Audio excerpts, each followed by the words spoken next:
Hi everyone, welcome back to my channel. I thought in today's video we could chat about muscle versus fat and how it affects your body weight and how your body looks. So let's get started. Okay, so how do we go about tracking our fat loss progress?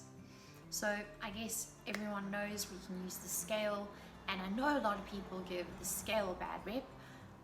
I personally use the scale. I weigh myself every day, but I don't have any. I do have a scale that reflects more than just my body weight. It reflects my muscle mass and body fat percentage and water and bone density and a few other things. So it doesn't just give me one number. And if you do have a scale that just gives you a body weight, I'd just be a little bit more cautious. But if that is you, then carry on watching this video. If you have like a negative association with the scale and it demotivates you, don't use it. You don't need to use it. I personally use the scale every day, but I know exactly what's happening in my body, and it really doesn't dictate my mood for the day. It's almost out of habit that I just wake up in the morning, weigh myself, and go about my day. I've tried to weigh myself on a weekly basis and a monthly basis, but to be honest, that just doesn't work for me because I just forget. So that's why it's just part of my little morning routine.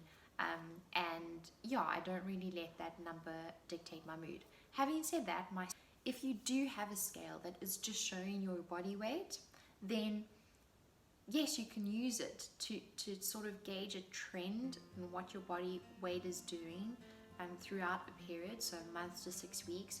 Don't take the scale too seriously when it comes to a daily or weekly measurement, because your body's doing so many things, and especially if you're a woman during that time of the month, you're going to hold on more water than usual, and yeah, it could be more than one thing, and it doesn't always necessarily mean fat gain.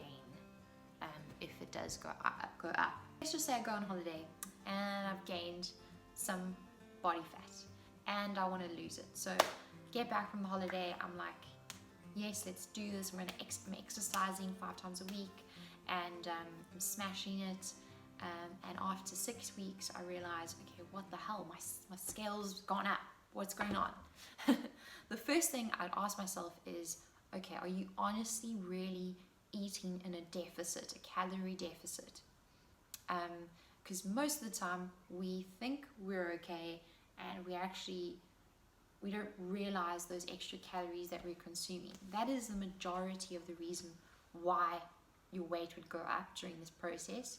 It's really difficult to out-train a bad diet, and it's so easy to overeat on calories. And not even just overeating. I mean, a lot of people will say if when they do a meal plan that they feel like they're eating more than they did before, and still losing body fat, and that's only because a lot of processed foods and processed foods have a really high calorie content that are not filling or satiating or nutritious. So you could, even though it doesn't feel like you've been overeating, you could be overeating on your calorie budget in order, if your goal is fat loss. So that would be my number one thing to ask yourself honestly, whether you've been good with your diet. I'm actually in the gym. I've been sticking to my meal plan. Like, I'm good. I know I've been diligent, and you know what? I just don't understand why the scale's gone up. And it's been a 6-week process, a month to 6 weeks. And you're like, why? Why has this happened? In this case, I would say that you most likely might have gained muscle mass, a bit of muscle mass, which would make your weight go up a bit. Not by a lot, but just a little bit. For example, me, I usually put on about a kg. If I'm training hard, I put on body weight, which is exciting. So, because I know my training's paying off. So that's something to bear in mind as well when you're using the scale.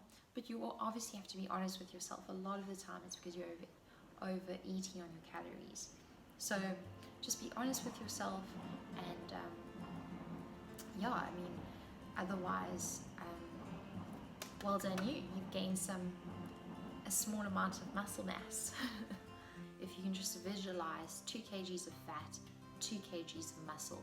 2 kgs of fat is going to take up a lot more space on my body than 2 kgs, the same weight, of muscle, because muscle is much smaller and denser.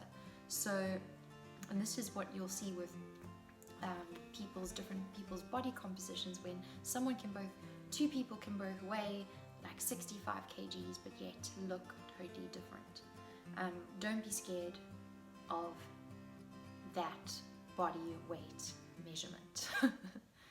Use it if you can, use it as a tool. And obviously to remember that healthy eating doesn't always necessarily equal fat loss. So just bear that in mind. It makes your fat loss journey a much more enjoyable process because you can eat a little bit more food. Okay, the last factor, number 3. Ladies, this is for you. Our bodies go through this whole hormonal cycle every month, and you can't not take that into consideration when you do your measurements or your weigh-in. First day, so when you start your period,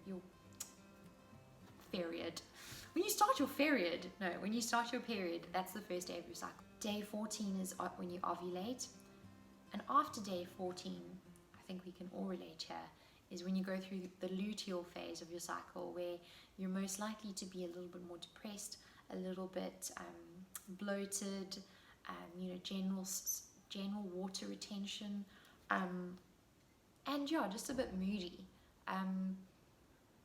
I think every lady knows what I mean when I say that. So, and during this phase, you're much less likely to stick to your diet plan or your meal plan, or you'll have lots of cravings. So what I like to do is prepare for this week of my cycle, or this phase of my cycle, because I know myself, I've got a really big sweet tooth. So I like to prepare healthy alternatives at home that I know I can dig into with a